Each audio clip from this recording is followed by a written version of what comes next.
Tonight, lucky to be alive. A load shift on a semi in Fort St. John. Cleanup. Crews tackle the scene of a rock slide on Cecil Lake Road. And drug warning. Northern Health saying it's more toxic than fentanyl.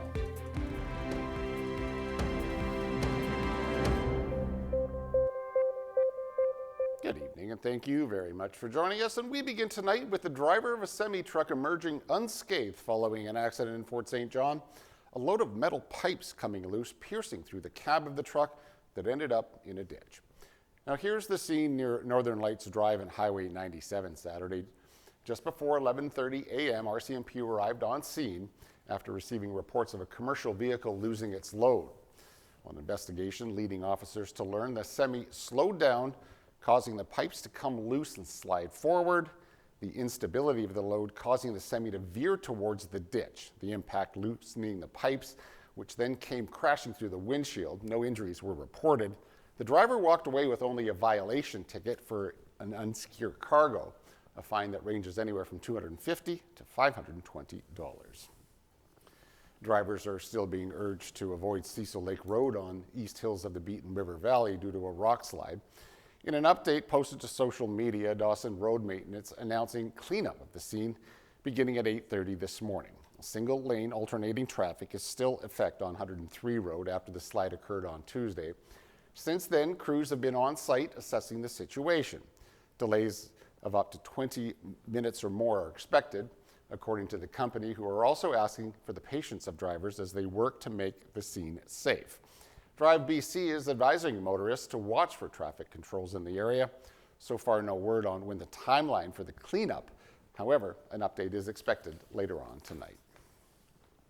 Northern Health announcing a toxic drug alert for the entire region. The health authority saying a round white pill is being sold as oxycodone. The pill has tested positive for a synthetic opioid. Known as nitazene, it is equal to or more toxic than fentanyl. It's also not detectable on fentanyl test strips. Health officials are urging users to carry naloxone kits and never consume the drug alone.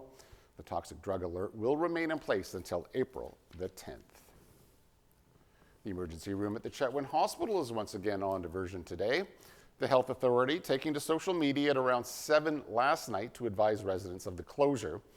Staffing challenges closing the ER at 7 this morning, while services are expected to resume at 8 tomorrow morning. Northern Health adds they're currently working to fill vacant shifts to reopen sooner if possible. It's the first diversion in Chetwynd this month, following one in February and 3 in January. While the shortages have slowed, emergency room nurse vacancy rates in Northeast BC still sit at around 29%, according to Northern Health. People needing life-saving care are being asked to call 911 to be transported to the closest ER. That's over an hour away. We're about a month away from voters heading to the polls, and now another candidate will be entering the race in the riding of Prince George Peace River Northern Rockies. Dawson Creek's own Corey Longley announcing he will run once again for Parliament under the NDP banner.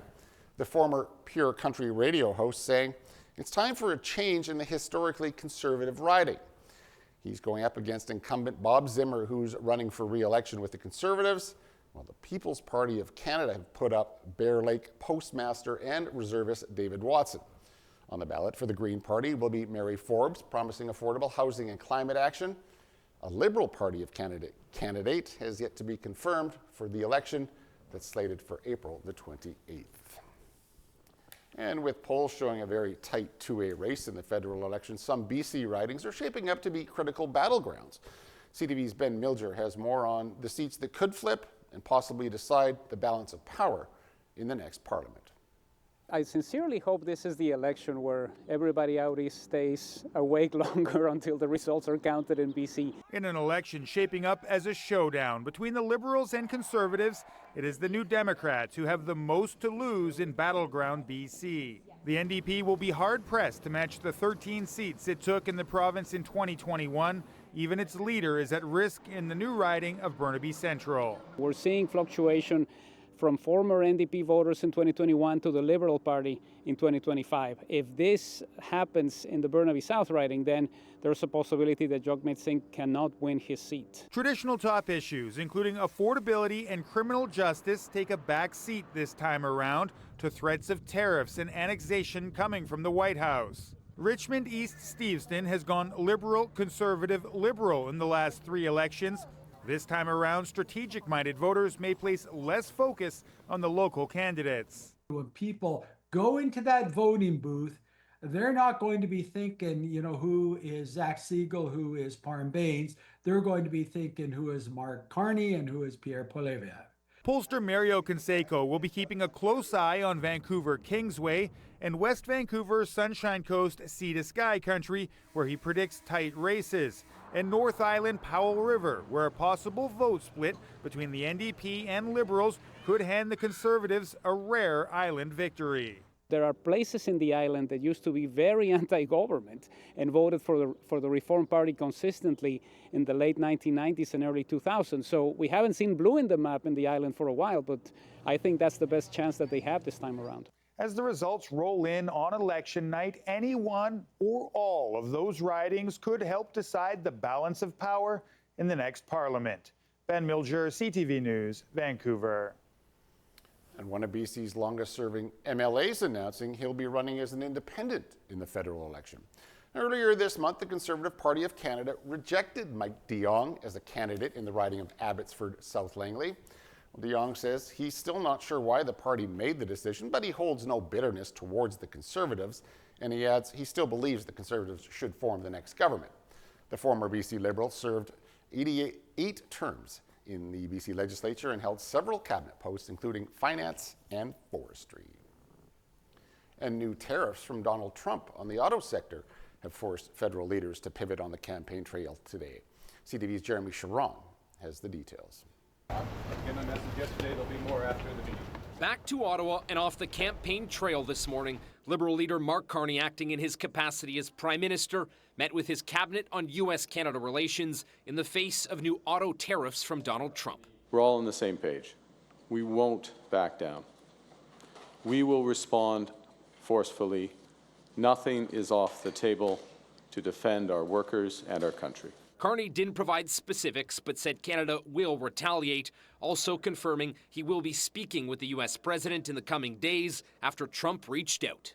I appreciate this opportunity to discuss how we can protect our workers and build our economies. During a campaign stop in Windsor yesterday, Carney announced an auto sector support package. NDP leader Jagmeet Singh pivoted his campaign, making stops in Windsor instead of London today. But people in Windsor are pissed off. This feels like a betrayal, a gut punch for absolutely no reason. Visiting a union hall, he pitched measures to protect Canadian manufacturers in the auto sector and promised support for workers impacted by Trump's tariffs. We're going to immediately put in place an EI that's going to cover their wages enough so they can keep their homes and pay their groceries and pay their bills. In British Columbia, Pierre Poilievre promising to increase the amount Canadians can put into a tax-free savings account. Under my government, you will be allowed to contribute another $5,000 every single year, as long as that money is invested in Canadian companies. But the Conservative leader also had a message for Trump. Knock it off. Stop attacking America's friends.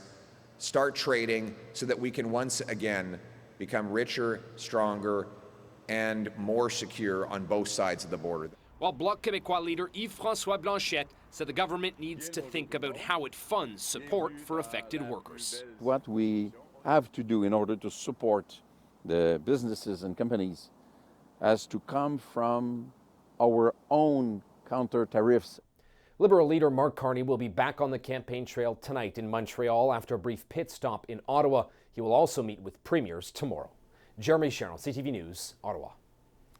And former NDP leader Thomas Mulcair is explaining his surprising comments after he told people not to vote for the New Democrats.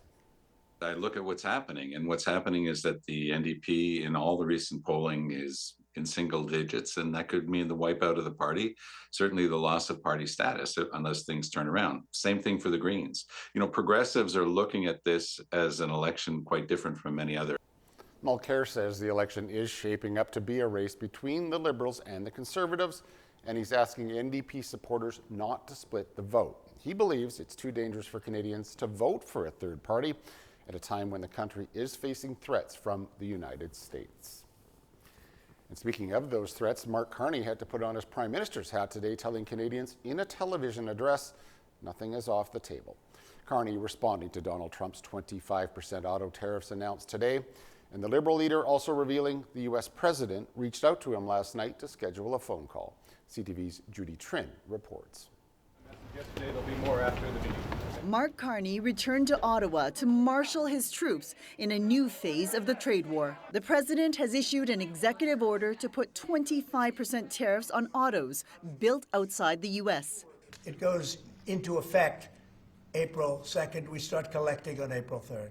In the 2 weeks since he was sworn in as Prime Minister, Carney has yet to speak with President Donald Trump. Last night, the President of the United States reached out to schedule a call. We'll be speaking soon, certainly in the course of the next day or two. Trump's new measures will put additional duties on vehicle parts made in Canada on top of the tariffs on steel and aluminum. Despite high-profile meetings with American trade officials earlier this month, both federal and provincial leaders may not have been given a heads up. Are you surprised with what has happened? Well, listen, we're here this morning to fight for Canada, to fight for workers, to fight for industry. It's going to bring the price up for U.S. consumers. Trump is using tariffs to drive manufacturing back to America. Union leaders say the government has to prevent corporations from doing that. If you think that you can shift production, factories, mills, and reinvest in the United States out of Canada, and think that you're going to have open access to our market, you need to think again. The federal government has already put in place retaliatory tariffs on $60 billion of U.S. goods and has plans to tax another $100 billion or so more of American products. While Donald Trump has delayed talking directly to the Prime Minister, he has continued to escalate his threats on social media, warning Canada that if it works with the European Union to fight back, the White House will impose large-scale tariffs far larger than the ones currently planned on both. We choose our own allies in Canada. We choose how we engage those allies. We are sovereign. So I take note of the President's comment. I don't take direction from it. The announcement of Trump's auto tariffs forced a cancellation of a visit to Quebec City. But after an 18-hour detour in Ottawa, the Liberal leader is back on the campaign bus, heading towards Montreal. Judy Trin, CTV News, Ottawa. And in addition to Canada, Donald Trump is also hitting Europe and Mexico with new tariffs. The French president questioned imposing duties on Europeans at a time when Trump is asking them to make greater military commitments. Emmanuel Macron says tariffs mean breaking value chains, creating inflation in the short term, and destroying jobs. He adds, Europe will retaliate to protect itself with the goal of trying to dismantle all tariffs. And Mexico's president plans to meet with automakers to better understand how their operations are being affected. The Mexican government says it's working to get an exemption for its auto industry. The country's economy minister says negotiations are ongoing to ensure preferential treatment for Mexico. According to S&P Global Mobility, Mexico exported 2.5 million vehicles to the United States last year. And European leaders vowed today to strengthen Ukraine's army to ensure it's cornerstone of the future security for the country. Vladimir Zelensky said building up his country's armed forces through additional funding is an important part of the conversation. The Ukrainian president attended a third summit of what's being called the Coalition of the Willing. It reflects concern among European leaders about the level of U.S. support for Kyiv. France committed over $2 billion in new money today. King Charles has canceled his events for tomorrow after a brief stay in hospital. Buckingham Palace says King Charles had a regular cancer treatment this morning and experienced temporary side effects requiring a short period of observation in hospital. The king has since returned to his home in Clarence House. As a precaution, his events planned for tomorrow have all been canceled. All right, please do stay tuned. I'll be right back with weather. But as we head to break, here's a look at today's closing market numbers.